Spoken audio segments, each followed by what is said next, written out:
នៅឆ្នាំ27មុនគ្រិស្តសករាជពោលគឺ2040ឆ្នាំមុនសម័យកាលបច្ចុប្បន្នរ៉ូមបានបោះបង់របបដឹកនាំបែបសាធារណរដ្ឋដែលមានតុល្យភាពអំណាចរវាងព្រឹទ្ធសភានិងកុងស៊ុល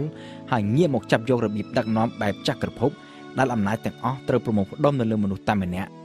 គឺអធិរាជដំបូងបង្អស់នៃចក្រភពរ៉ូមមានឈ្មោះថា August ឬតាមភាសាឡាតាំង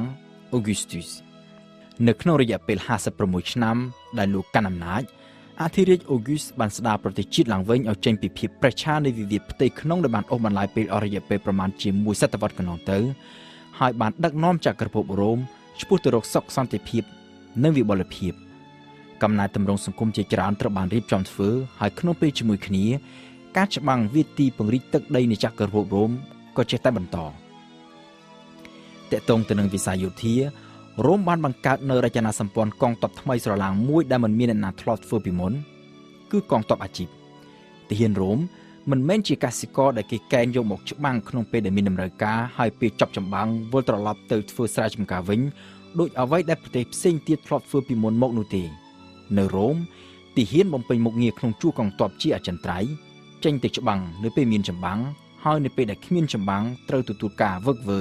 ដោយទទួលប្រាក់បៀវត្សដូចជាការបំពេញមុខរបរផ្សេងទៀតដូច្នោះដែរ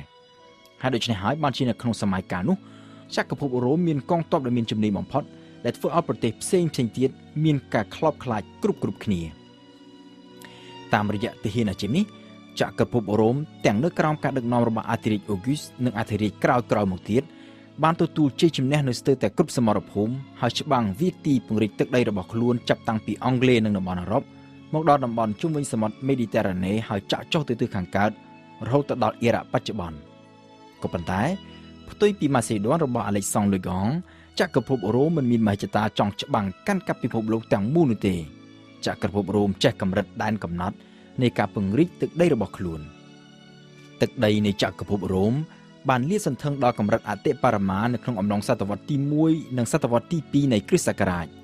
នៅពេលនោះចក្រភពរ៉ូមមានផ្ទៃដីសរុបរហូតដល់ទៅ5លានគីឡូម៉ែត្រក្រឡាដែលក្នុងសម័យកាលបច្ចុប្បន្ននេះត្រូវបានគេបែងចែកបង្កើតទៅជាប្រទេសប្រមាណជា40ប្រទេសខុសៗគ្នានៅក្នុងតំបន់អឺរ៉ុបអាហ្វ្រិកខាងជើងនិងតំបន់មជ្ឈិមបូព៌ា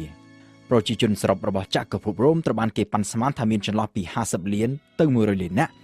ពលគឺប្រមាណជា1/3នៃប្រជាជនសរុបនៅទូទាំងពិភពលោកនៅក្នុងសម័យកាលនោះនៅពេលនោះនៅជុំវិញចក្រភពរ៉ូមគេឃើញមានប្រជាជនភាគច្រើនគឺជាកុលសម្ព័ន្ធដែលបន្តរស់នៅតាមលក្ខណៈបុរេប្រវត្តិឬទើបនឹងបោះជំហានចេញពីបុរេប្រវត្តិមកប្រកបរបរកសិកម្មតែនៅមិនទាន់បង្កើតជារដ្ឋនៅឡើយលើកលែងតែនៅទិសខាងកើតដែលគេឃើញមានរដ្ឋនិងអរិយធម៌ធំមួយចំនួនរួមមានប៉ែកសចិននិងឥណ្ឌានៅក្នុងអំឡុងពេលនោះប៉ែកសគ្រាន់តែជារដ្ឋតូចមួយប៉ុណ្ណោះលែងជាអាណាចក្រដ៏សម្បើមដូចពីមុនទៀតហើយឥណ្ឌាវិញនៅតែបន្តមានបញ្ហាបាក់បែកផ្ទៃក្នុងជាច្រើនក៏ប៉ុន្តែនៅតែអាចចាប់ផ្ដើមពង្រីកឥទ្ធិពលនៃអរិយធម៌របស់ខ្លួនទៅក្នុងតំបន់អាស៊ីអាគ្នេយ៍ដូចជានគរជ្វាខ្មែរម៉ាឡេនិងចម្ប៉ាជាដើមចំណែកចិនវិញដែលបានបង្រួបបង្រួមគ្នាក្រោមការដឹកនាំរបស់រាជវង្សហានគឺជាអាណាចក្រដ៏សំខាន់មួយដែរនៅពេលនោះគ្រាន់តែមិនមែនជាមហាអំណាចកម្រិតពិភពលោកដូចជាចក្រភពរ៉ូមនោះទេនៅពេលនោះអាណាចក្រទាំងពីរចិននិងរ៉ូមមានទំនាក់ទំនងជាមួយគ្នាច្រើនទាំងទំនាក់ទំនងខាងផ្នែកការទូតនិងខាងផ្នែកជំនួញជាពិសេសគឺការជួញដូរសូត្រពីចិន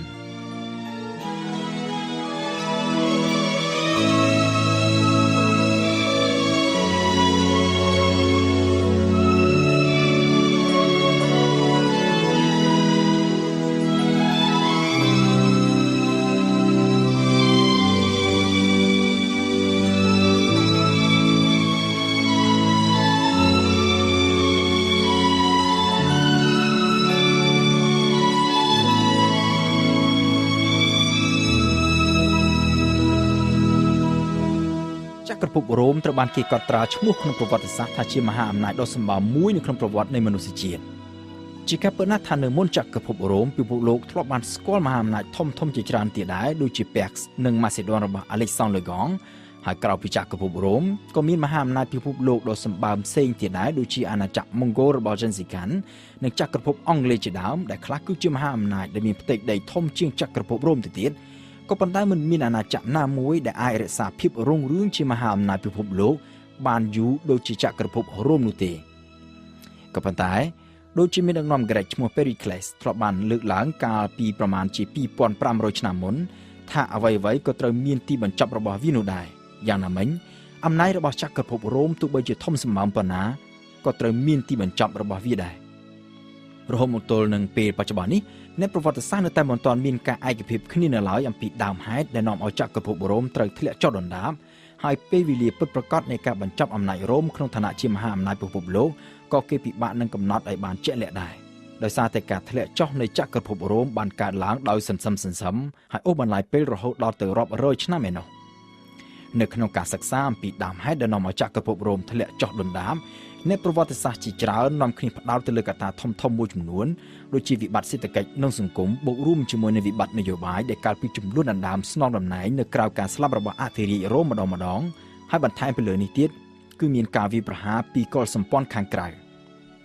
នៅចុងសតវត្សទី3នៃគ្រិស្តសករាជ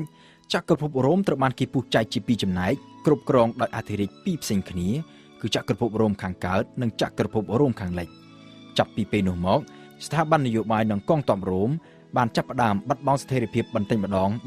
ងហើយចំនួនផ្ទៃក្នុងរ៉ូមចេះតែបន្តកើតមានឥតឈប់ឈរក្នុងពេលដែលរ៉ូមកំពុងជួបនឹងអស្ថិរភាពផ្ទៃក្នុងក្រុមកុលសម្ព័ន្ធពីខាងក្រៅជាពិសេសក្រុមកុលសម្ព័ន្ធមកពីអាល្លឺម៉ង់និងទូគី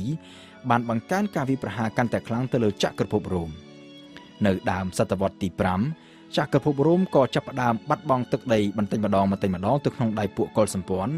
ដោយចាប់ផ្ដើមបាត់បង់ពីទឹកដីអង់គ្លេសនៅអំឡុងឆ្នាំ410នៃគ្រិស្តសករាជអេស្ប៉ាញនិងអាហ្វ្រិកខាងជើងនៅឆ្នាំ430ហ្គោលឬបារាំងបច្ចុប្បន្ននៅឆ្នាំ450ហើយនៅឆ្នាំ476ក្រុមកុលសម្ព័ន្ធមកពីអាល្លឺម៉ង់បានវាយលុកចូលកាន់កាប់អ៊ីតាលីរួចហើយទម្លាក់អធិរាជនៃចក្រភពរ៉ូមខាងលិចពីអំណាចអ្វីត្បិតតែចក្រភពរ៉ូមមិនទាន់ដួលរលំទាំងស្រុងដោយនៅសល់ចក្រភពរ៉ូមខាងកើតមួយទៀតដែលគេច្រើនហៅថាចក្រភពប៊ីហ្សង់តាំងក៏ប៉ុន្តែរ៉ូមជាមហាអំណាចពិភពលោកបានឈានដល់ទីបញ្ចប់នៅត្រឹមនេះអាណាចក្រប៊ីហ្សង់តាំងដែលមានរាជធានីនៅក្រុងកុងស្តង់ទីណូបគឺនៅត្រង់ទីក្រុងអ៊ីស្តង់ប៊ូលប្រទេសទូគីបច្ចុប្បន្នបានបន្តអំណាចរ៉ូមរហូតដល់សតវត្សទី15នៃគ្រិស្តសករាជនៅឆ្នាំ1453ទូគីបានវាយលុកកាន់កាប់ទីក្រុងកុងស្តង់ទីណូបផ្ដួលរំលំចក្រភពប៊ីហ្សង់តាំងហើយបង្កើតទៅជាចក្រភពថ្មីមួយទៀតគឺចក្រភពអូតូម៉ង់ឬដែលខ្លះឲ្យឈ្មោះថាចក្រភពទូគី